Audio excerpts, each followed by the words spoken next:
Listen to an interpretive paraphrase of Matthew 8, verses 5 through 13.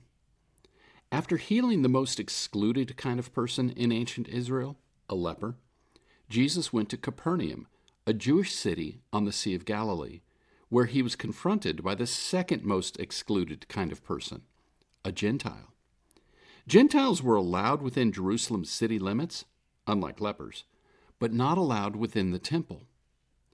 The Gentile who confronted Jesus was a Roman soldier, one of Israel's oppressors, and he asked Jesus for help.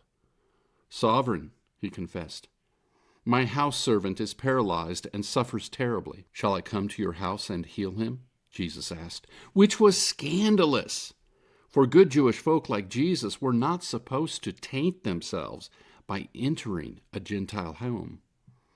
The centurion, whose rank was akin to a master sergeant in the army, replied, "Sir, I am unworthy of the honor of your presence in my home.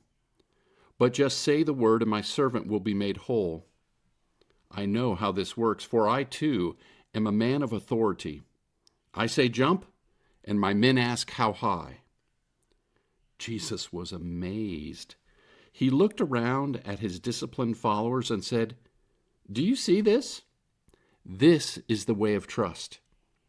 Let me lay some truth on you. Folks are going to come from the four corners of the earth, from north and south, from east and west, to join in the great feast when the fullness of the rule of sovereign love appears. Abraham, Isaac, and Jacob will be there sitting at the head table, and this guy, this Gentile, will be right there with them. But those who most think they should be there, those who claim a kinship with God, are going to be left outside. The doors will be locked, and when they look in the windows while standing in the moonlight, their only option will be to say, "Ah!" Jesus looked at the Gentile, the soldier, Israel's oppressor, and said, "Go home. Your servant is whole." And the servant was, in that very instant. Holy wisdom, holy word. And here is a poem to interpret the word. The man was enormous.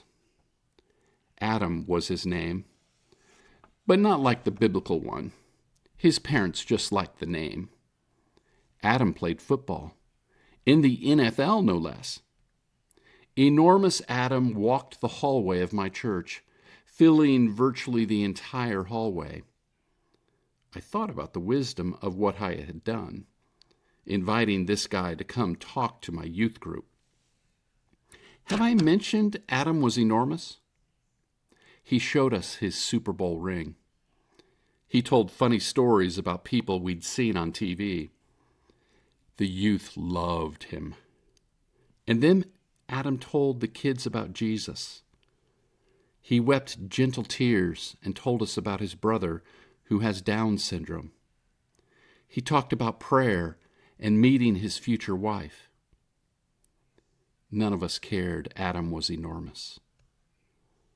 Please pray with me. Lord, make me one who looks beyond rank. Where others see position, let me see a person. Where others put people in a box, let me see them in their belovedness. Where others seek glory, let me seek where I am needed. O divine Master, may I not so much seek to see the shell as to look for the soul, to engage the personality as to encounter the person, to judge as to accept. For it is not our tribe or clan or race that matters most, but that we are beloved of God, and it is the Holy One who declares who is welcome here. Amen. Go into the world. Notice surprises. Who looks sketchy but is deeper, more loving, and more wondrous upon your second or third look? Be open to being surprised by others.